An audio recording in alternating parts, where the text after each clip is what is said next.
Hello dear student. তো দেখো, আজকে যে অঙ্কটি আলোচনা করব সেটি হলো একটি ওয়াশিং মেশিনের মূল্য 12,000 টাকা। বার্ষিক মূল্যবৃদ্ধির হার 10% হলে 3 বছর পর ওয়াশিং মেশিনটির মূল্য কত হবে? অর্থাৎ বার্ষিক মূল্যবৃদ্ধির হার 10%। তো এভাবে যদি বাড়তে থাকে তাহলে 3 বছর পর ওয়াশিং মেশিনের মূল্য কত হবে?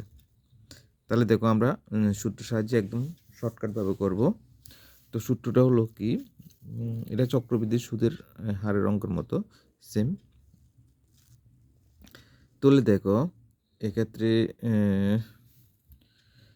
আমরা সূত্রটা ইউজ করব, যে সূত্রটা আগের অঙ্কে বলেছিলাম সেটি হলো পি মানে প্রিন্সিপাল পি ইন্টু 1+r/100। এখানে কত বছর? 3 বছর। এখানে হোল কিউব হবে, ঠিক আছে। তা পি মানে প্রিন্সিপাল। তাহলে দেখো এখানে সেম। তাহলে প্রিন্সিপাল মানে কত? 12,000।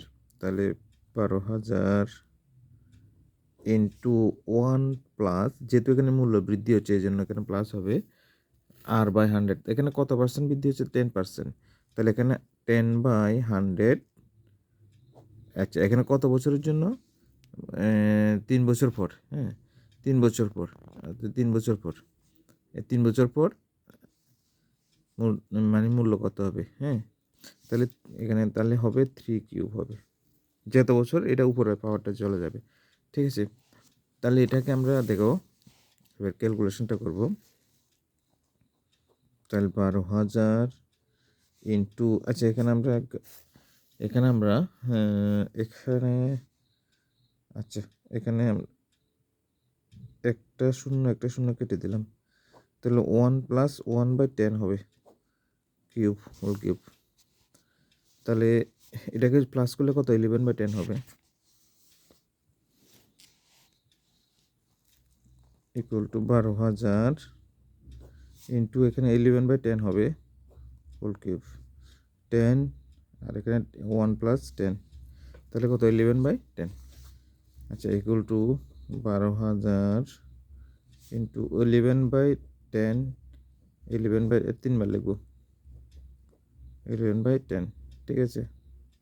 এখানে দেখো 3টে শূন্য আছে, এখানে 3টে শূন্য কেটে দিলাম।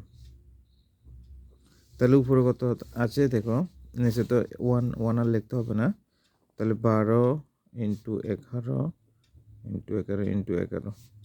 আচ্ছা, এখানে পিছনে আমরা টাকাটা দিয়ে দেবো। হ্যাঁ, ঠিক আছে, এখানে টাকাটা দিয়ে দেবো। তাহলে দেখো, আমরা এগুলো সবগুলোকে ইন্টু করলে কত হবে দেখো।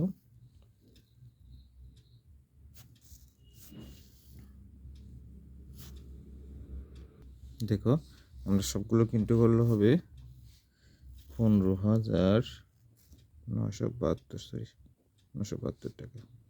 এটাই হলো আনসার, 15,972 টাকা। সবগুলোকে ইন্টু করলে কত হবে? 15,972 টাকা। অর্থাৎ 3 বছর পর ওয়াশিং মেশিনটির মূল্য কত হবে? 15,972 টাকা।